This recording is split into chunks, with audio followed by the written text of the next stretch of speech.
Hello, welcome to another Trip Starlike Otome game review.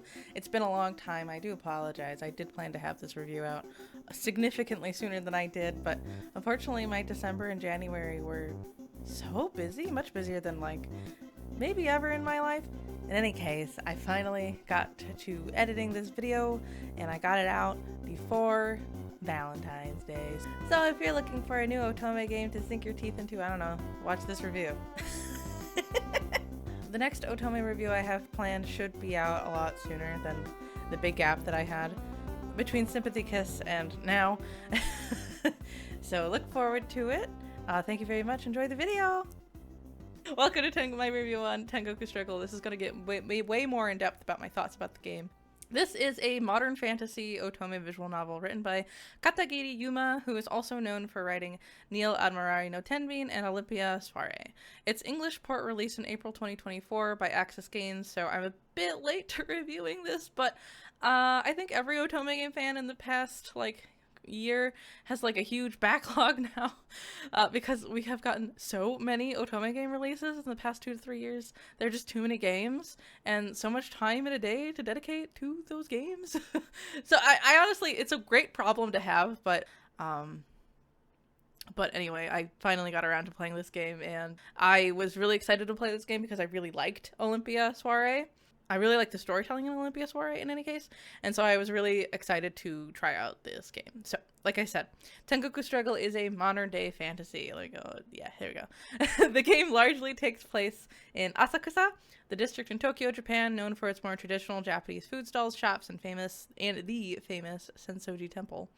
All this to say that although the game takes place in modern day, a lot of the settings and backgrounds tend to look like a mix of traditional and modern due to the location of the game, which I thought was rather fresh for an otome game, as normally the settings are either this is Japan but in the past, or a completely foreign fantasy world, and not a mix. Finally, for the game's synopsis. Present day, present time. Asakusa was formed into a tourist attraction through an agreement between the human realm and the hell realm, aka the realm of the dead.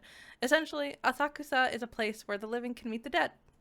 One day, a spider's thread was dropped from heaven down into hell, which allowed many of hell's prisoners to escape. The king of hell, King Enma, orders his daughter, a novice hell guardian, to capture the escapees along with four trustworthy prisoners of hell. The group all awkwardly work together to find out what this group of escapees' true motives are. While doing so, they attend an event where one of the escapees reveals that they have created a pardoning phone app that will forgive people of their sins. So the mystery deepens. What is this Shinobi Kuni, the person who made the app? What is her goal? And how will this app affect the humans who are being promised entry into heaven? I'll get into some of the details that I shared in the synopsis, but I won't get into any spoilers with this review. Before I do that, I do want to share that the atmosphere of this game is overall quite lighthearted, but yeah, there's a lot of humor in this game, but this game does cover some extremely heavy topics. Most of the characters of this game come from hell. They're prisoners in hell, and they're in hell for a reason, so you can imagine that a good chunk of these characters' routes, they involve learning about their backstory, which, depending on the love interest, it can get really dark at times. I wanted to provide a content warning list in case anyone is concerned about starting the game. If you're someone who likes to avoid certain topics and stories, this is for you. If you are not one of those people and just want to go in blind, just close your eyes for 10 seconds or skip to a timestamp that'll appear on the screen in the VOD for 10 seconds. Okay, I'm showing them now. But in particular, I just think these are things that you might want to know about if you're avoiding them, so I wanted to include it here. That's all for that. Moving on. Okay.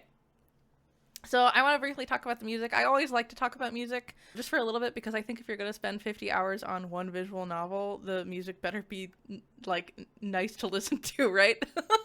I felt like the music really worked for the style of game. A majority of the songs have an overall contemporary sound, but use traditional Japanese instruments like the koto, the shamisen, as the melody lines in the pieces of music. It perfectly fits with the stories that the game was telling. There are some songs that don't fit that description, there's the standard emotional piano pieces or really tense guitar heavy songs, but really what I'm saying is that all of the songs fit the scenes they were used for, and I never got annoyed at the songs, so I guess A+ there. And then I'm going to talk about, wait, what's the next thing I have? Oh, yeah. So let's talk about the art. My true bias is going to really show here, so I'm not even going to try to hide it. I think Satoi, the artist for this game, is maybe my favorite artist for Otome games, for real. Honestly, the jury is out between Satoi and Yuya, but whenever I see Satoi's art, I feel an intense desire to buy the game, so I think maybe it is just Satoi. Either way, the art in this game is beautiful and perfect, in my personal opinion. Nothing looks awkward in any of the CGs, and I think the CGs, like, elevate the scene so that they hit the emotional beat that they're going for, which is what we always want to see in a visual novel CG. Yeah, I'll discuss more as we go along, but overall, yeah, I just really liked it. I liked the art a lot. Quickly, I'm going to discuss the common route, because there's always a common route in these Otome games, and they're different depending on the game, so this is how this one works. The common route is pretty short. It's definitely there just to give you the setting, the conflict, and a sneak peek into each of the love interest personality. It also reveals the why, like why Rin needs to get closer to these hell prisoners, how they can help each other, and it shows the start of a lovely little found family. That is actually what I like most about this common route. The hell prisoners are obviously a bit hostile towards Rin at first, because she's essentially the princess of hell in and she's living in a house where people that don't like that they're in hell would obviously, it's gonna create some friction, right? But very quickly things get less tense as everyone starts to let their guard down and start understanding each other, and it was nice to see. It happened very naturally, nothing felt forced. Kind of unrelated, but not really. This is just kind of commentary for the whole game, but like for these boys living in modern day Japan, they eat so much cereal. Like, why cereal? There are so many points in this game where the characters are going to buy cereal or they're excited to eat their morning cereal. It just felt really strange to me. I think this is particularly because I myself haven't had cereal for breakfast since I was like 12.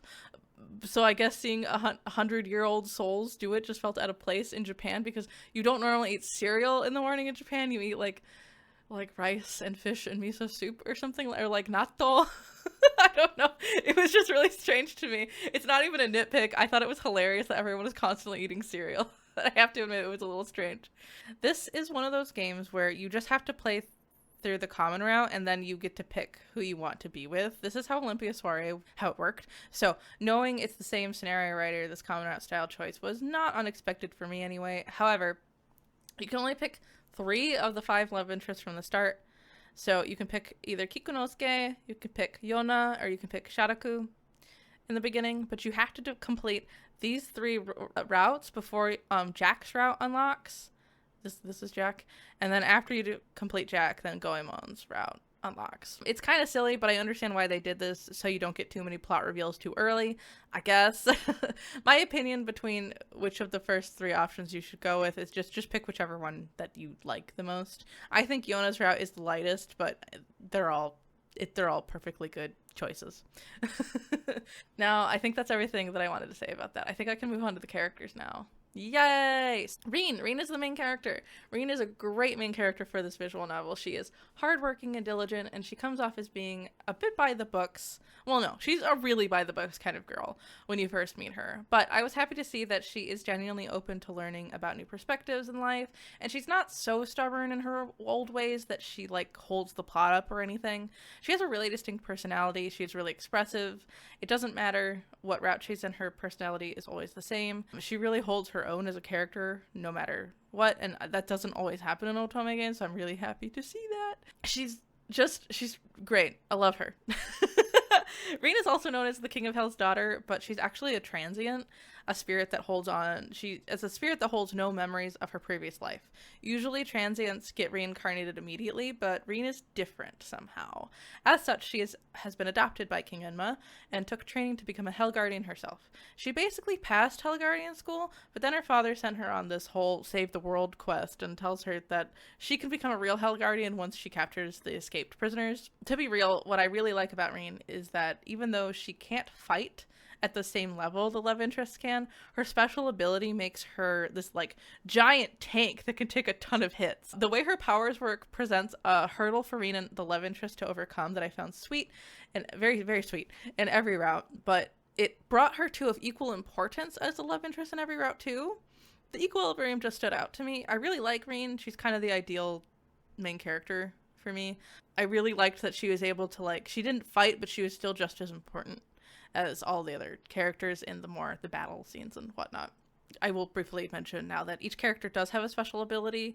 I might mention them here and there, but I think it's more fun for you to figure out the details of the powers on your own, so I'm not going to give too many details on them and how they relate to Rin and everything. But they do. For the love interest, the first love interest I get to talk about is Uka Kikunosuke. Everyone calls him Kiku in the game, so I'm just gonna call him Kiku too. First off, everyone say hello to Soma Saito again. I swear, he voices a character in every other Otome game I play, and that's absolutely not a bad thing. He always does a really good job, but it does feel funny like I'm saying hello to an old friend every time I hear his voice at this point. Anyway, Kiku was known as a master thief in his previous life, but in his current afterlife, he is actually just more interested in playing arcade video games all day, which, you know, relatable. His special powers allow him to transform into a wolf, but as a result, he possesses the biggest appetite and is probably the character most reliably making and eating breakfast cereal in the game.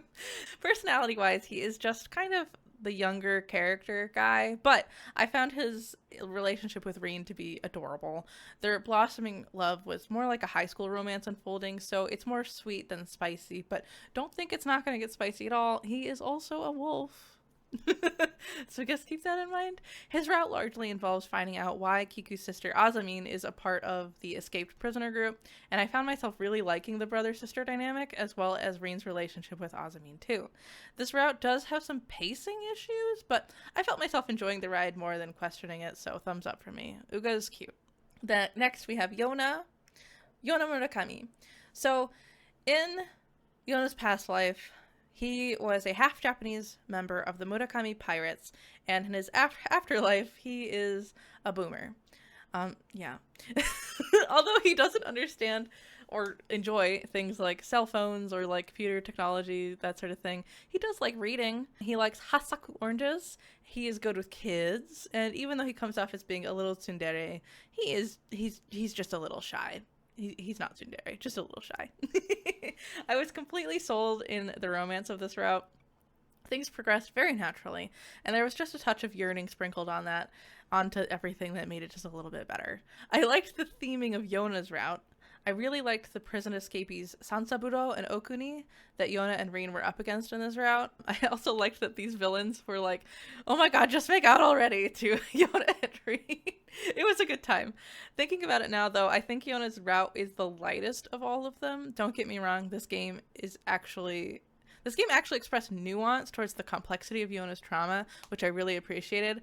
I did not think it was as emotionally dense as some of the other characters' problems, personally.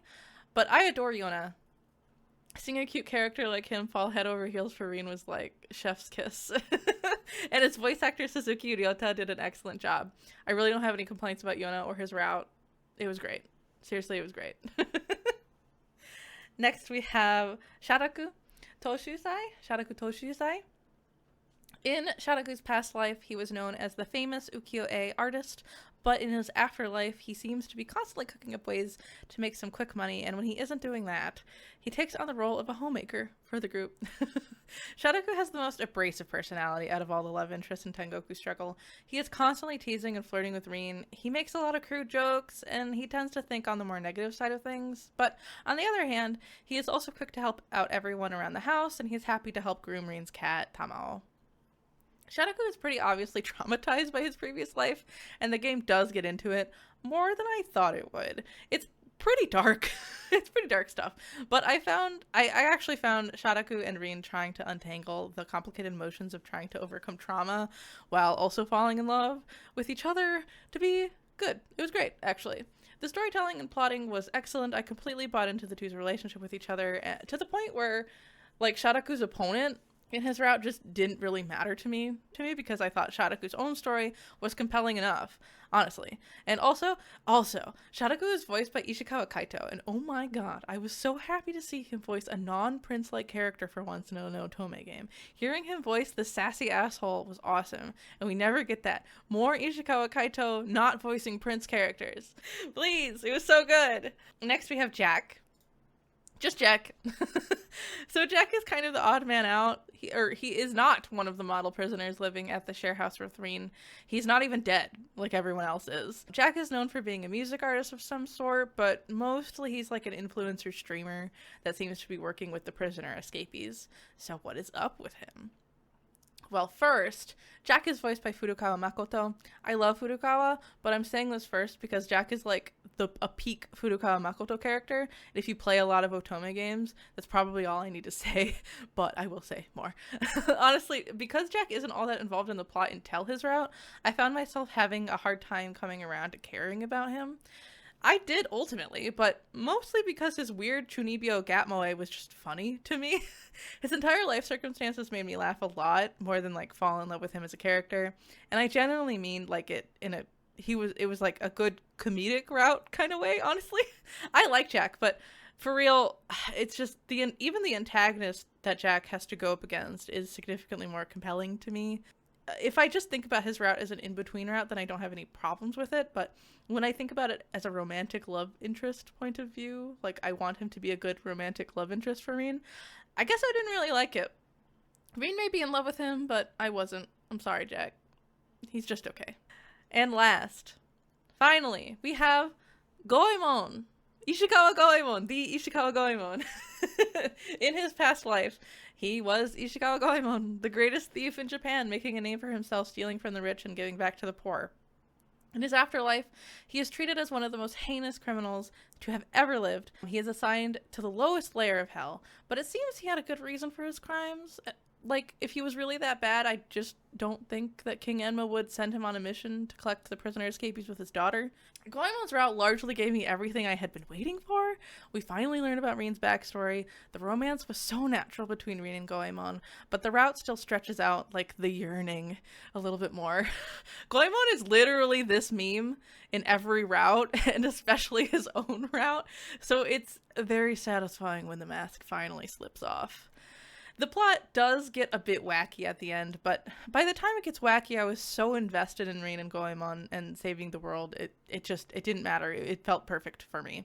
I loved it. I think I played this route super quickly because I was just so excited for Reen and Goemon's relationship reveals and for them to finally get together, and I was just so relieved and happy that it paid off for me anyway.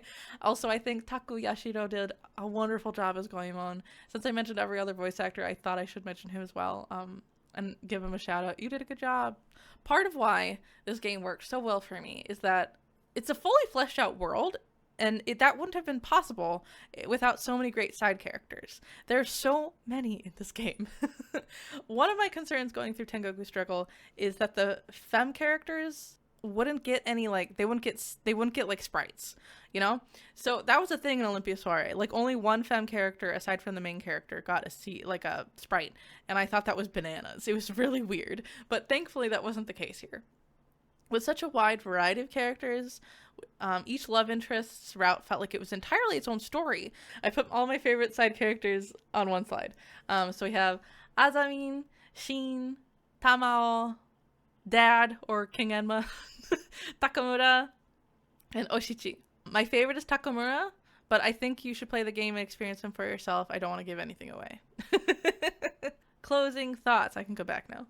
So closing thoughts, I'm going to start with, I'm going to tell you what I think is the best route, and then I'm going to tell you who my favorite boy is in the game, my favorite character, love interest. Sometimes it's just character, most of the time it's the best boy award. So, best route. You likely could have guessed it, but my favorite route is Goemon's. It was everything I wanted. Not only was Goemon a really great character, but his story plot was really great too.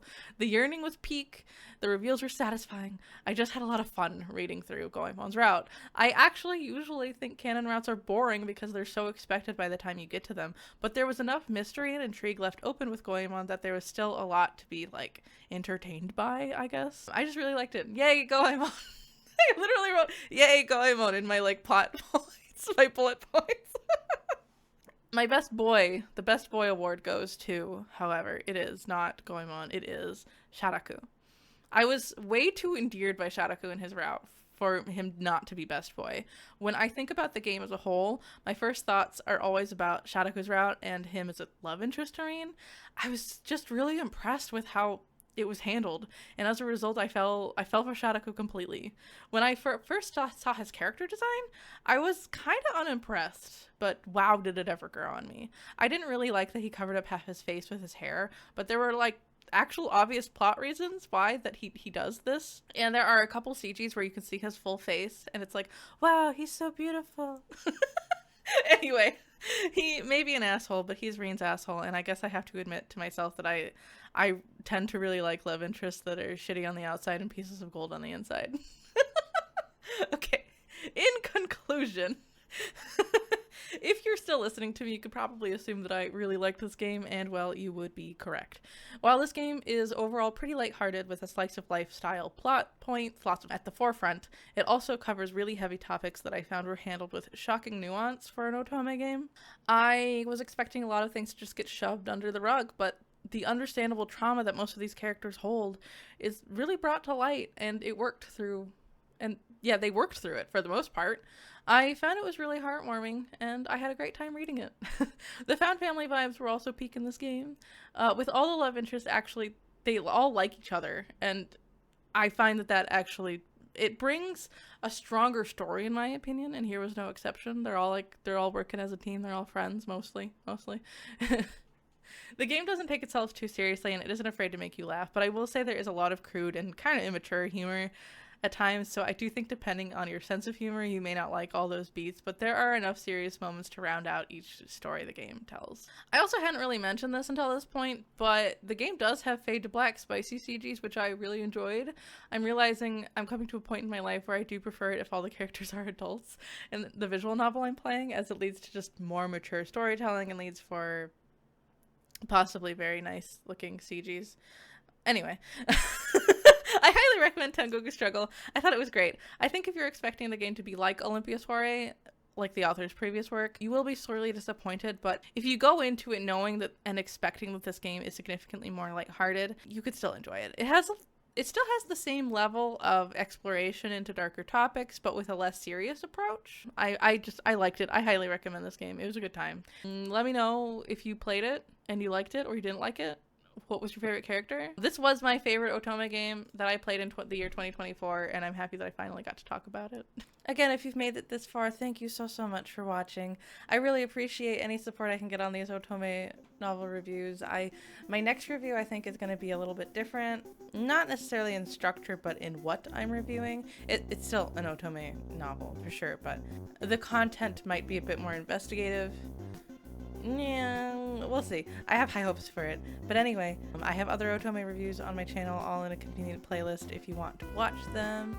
And like and subscribe if you want to know when my next Otome review is uploaded. I think that's what I'm supposed to say. Thank you. Bye.